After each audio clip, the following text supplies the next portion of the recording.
dear students. As you know, we have already completed all the theories of chapter number 3, current electricity, and I already told you one numerical from this chapter for 4 mark. In your final examination, they are asking each and every year. So it is compulsory and necessary to solve the numericals of this chapter. As we already solved Kirchhoff's loop numericals from this chapter on our Zoom classes, but कहीं ना कहीं कुछ आप ही की queries थी कि एक attempt में शायद आपको कुछ प्रॉब्लम आ रहा था. सो इस यूट्यूब पर हम इस वीडियो को अपलोड कर रहे हैं. So today we will once again discuss example 3.4, page number 105 from textbook, page number 105. Before solving this numerical, I request you all read your NCERT textbook, page number 105, this example. 1 time, 2 time, 3 time, multiple times आपको read करना है. Guarantee first time में कुछ समझ में नहीं आना है, लेकिन जिस टाइम किसी एक अटेम्प्ट में तो आपको क्वेश्चंस की मीनिंग समझ में आएगी, एटलीस्ट गिवन डेटा आपको समझ में आएगा. और जिस टाइम आपको गिवन डेटा और क्या सॉल्व करना समझ में आएगा, वही आपका की पॉइंट होगा और आप 100% उस न्यूमेरिकल को, न सिर्फ उस न्यूमेरिकल्स को, हर न्यूमेरिकल्स को आप इसी मेथड से सॉल्व कर सकते हो. Okay, so first read this example, page number 105, example 3.4, and we will start the numerical. Okay, dear students, so let's start the numerical. Resistance of the platinum wire of a resistance thermometer at the ice point is 5 ohm. सबसे पहले तो मन बना लो, अगर example board में पूछा गया है तो ये एग्जाम्पल आपकी इस दुनिया का सबसे इजीएस्ट न्यूमेरिकल है. पहले आपका रिएक्शन होना चाहिए, ओ वाओ, इतना इजी न्यूमेरिकल पूछा गया. ये एक्सप्रेशन आपके आने चाहिए, तभी आपका 50% काम ऑलरेडी डन हो चुका है. वरना जनरली होता है क्या, न्यूमेरिकल्स होते हैं बहुत सिंपल, बट आपका फियर आपको कभी उसका आंसर फाइनल 100% तक जाने नहीं देता. सो सपोज को लो, अज्यूम को लो, ये दुनिया का एक वाहिद सबसे इंपॉर्टेंट और सबसे इजीएस्ट न्यूमेरिकल है जो आपको एग्जाम में पूछा गया. So see, the resistance of the platinum wire of a resistance thermometer at the ice point is 5 ohm. एक कंटेनर में बहुत सारे आइस क्यूब्स भरे हुए हैं, आइस क्यूब्स हैं, उसका टेम्परेचर ऑब्वियसली आइस पॉइंट है, तो आइस पॉइंट पर टेम्परेचर कितना होना चाहिए? आइस पॉइंट टेम्परेचर होगा आपका 0 degree Celsius. At the ice point the resistance of this thermometer is 5 ohm. Okay, then and at steam point हम इसको अज्यूम कर लेते हैं, 0 नंबर दे देते हैं इसको, 0 रेफरेंस पॉइंट, रेफरेंस टेम्परेचर आपका 0 डिग्री सेल्सियस और रेफरेंस रेजिस्टेंस हमको दे दिया है 5 ओहम. अब उसी को हमने स्टीम पॉइंट पर रखा, उस टाइम पर उसका टेम्परेचर जो आपका स्टीम पॉइंट होगा, ऑब्वियसली स्टीम है तो टेम्परेचर कितना होना चाहिए? 100. और उस टाइम पर उसका रेजिस्टेंस कितना मेजर किया?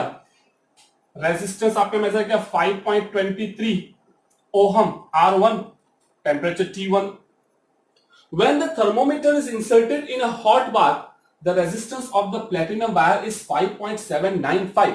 और जब उसको आपने हॉट बाथ में जब इंसर्ट किया तो उस टाइम पर आपको उसका रेजिस्टेंस मिल रहा है 5.795. बस, तो आपको calculate the temperature of the bath. आपको टेम्परेचर फाइंड करना है उस बाथ का. सी, क्या बोला है? कुछ नहीं है, पहले आपने थर्मोमीटर को आइस क्यूब में इंसर्ट किया, उसी टाइम पर आपको रेजिस्टेंस मिला 5, लेकिन आइस क्यूब मींस टेम्परेचर 0, सो ये आपका रेफरेंस हो गया. अब आपने उसको 100 डिग्री सेल्सियस वाले, ऑब्वियसली स्टीम पॉइंट है तो 100 डिग्री सेल्सियस वाले वाटर में आपने उसको इंसर्ट किया, तो टेम्परेचर अब तो आपका 100 हो गया, but at that time your resistance is 5.23. अब आपने उसको किस में इंसर्ट करना है?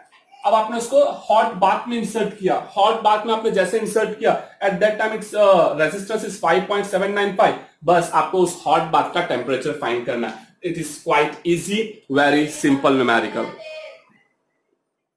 हमारे पास एक फॉर्मूला ऑलरेडी है. फॉर्मूला हमारा कुछ इस तरह से है, अगर हम ध्यान दें तो फॉर्मूला जो मेरा है वो मेरे पास टेम्परेचर और रेजिस्टेंस के रिलेटेड हमने ऑलरेडी एक फॉर्मूला पढ़ा था. R is equals to R0 1 plus alpha into T minus T naught. ये फॉर्मूला मेरे पास स्टैंडर्ड फॉर्मूला है जो ऑलरेडी मैं पढ़ चुका हूं, ठीक है, या हम पढ़ा चुके हैं। R naught is your reference, T naught is your reference, resistance and temperature, जो ऑलरेडी हमने ले लिया है। सबसे पहले हम क्या करते हैं, इन दोनों की पैर बना लेते हैं, ठीक है, इन दोनों की मैं पैर ले रहा हूं। चलिए, सो इसको मैं 1 और 1 दे दूं, क्योंकि आर नॉट ऑलरेडी है मेरे पास। दोनों में इस पूरी इक्वेशन में हम इनकी वैल्यू सब्स्टिट्यूट करते हैं। R1 5.23, R0 5, 1 plus alpha, T1 100, T0 0, so no need to write the 0 ना, हम 0 है तो 0 क्यों लिखें, 0 लिखने की जरूरत ही नहीं है। 5 को डिवाइड में ले लें, सो 5.23 डिवाइड बाय 5, ये 5 इस ब्रैकेट के साथ मल्टीप्लिकेशन, तो 5 को यहां इक्वल के तरफ ले तो डिवाइड में, so now equals to 1 plus alpha into 100, okay. So 5.23 divide by 5, आपका आंसर जो कुछ होगा, सॉरी कैल्सी लेने गया था, आपको कैल्सी अलाउ है, आई थिंक आई बोला हुआ है।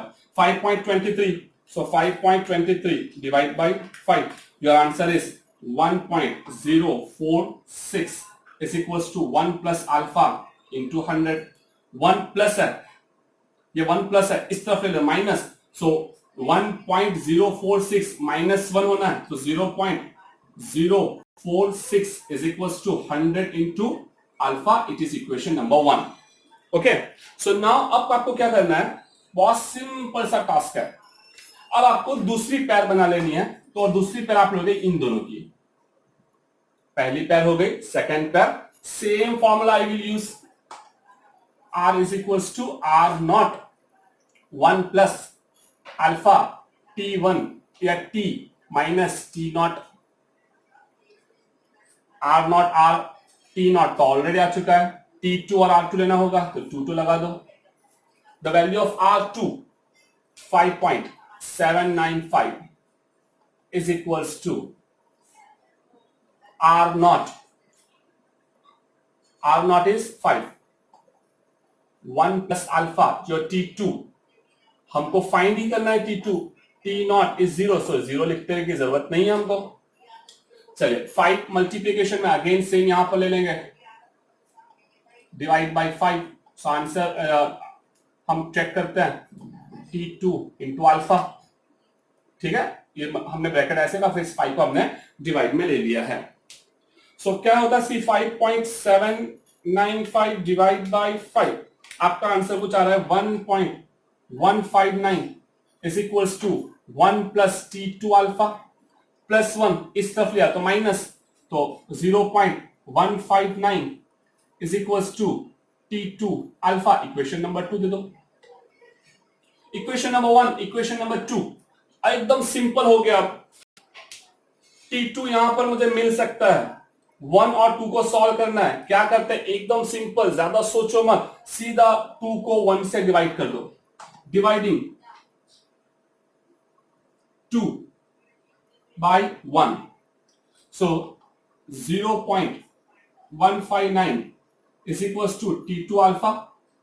इक्वेशन नंबर 2 हमने एज इट इज लिखी, इसी को हम डिवाइड कर देते हैं किससे, equation number 1 0.046 divide by 100, alpha alpha alpha cancel, alpha alpha cancel कर दिया। अब इन दोनों को पहले हम डिवाइड करते हैं, 0.159 divide by 0.159 divide by 0.046, so answer आ रहा आपका 3.456 is equals to T2 upon 100।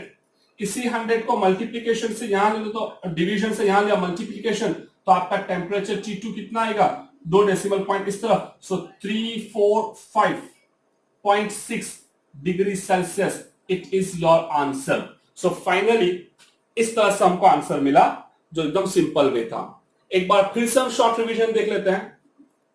Temperature हमारे पास आइस टेम्परेचर पर, आइस पॉइंट पर टेम्परेचर 5 ओहम, स्टीम टेम्परेचर पर 100, रेजिस्टेंस 5.29, और जब उसको हमने बाथ में इंसर्ट किया, बाथ पर उस टाइम पर 5.795 रजिस्टर मिला और उसी टाइम पर आपको टेम्परेचर फाइंड करना, इस बाथिंग टेम्परेचर फाइंड करना है। ओके, सिंपल फॉर्मूला जो हमारे पास है ऑलरेडी हम पढ़ चुके हैं, उसी फॉर्मूले को हमने स्टैंडर्ड फॉर्मूला मान लेना है। आर नॉट टी नॉट हमेशा रेफरेंस होगा, हमने इसको रेफरेंस माना था। फर्स्ट पेयर बनाने 1 और 2 की, इन दोनों की पेयर बना दी। T1 R1 की वैल्यू हमने यहां रख दी, सारी वैल्यू हमने T0 और R0 की वैल्यू आप इस इक्वेशन में देख सकते हो। इससे सॉल्व किया, इक्वेशन नंबर 1 लेकर आए। जहां तक लास्ट स्टेप पहुंच जाओ ना, एंड हो जाए तो इक्वेशन नंबर 1 दे दो। Same way I will use the same equation, but I will take this pair 1 and 2 equation, this pair R2T2 R2T2, बाकी R0 and T1 तो ऑलरेडी हमारे पास है। वैल्यू सब्स्टिट्यूट करो, जहां तक सॉल्व हो एंड तक लाओ, इक्वेशन नंबर 2, और फाइनली इक्वेशन 2 और इक्वेशन 1 को दोनों को डिवाइड कर देना है। इस तरह से आपको मैथमेटिकल स्टेप से आपको टेम्परेचर मिल ही जाना है।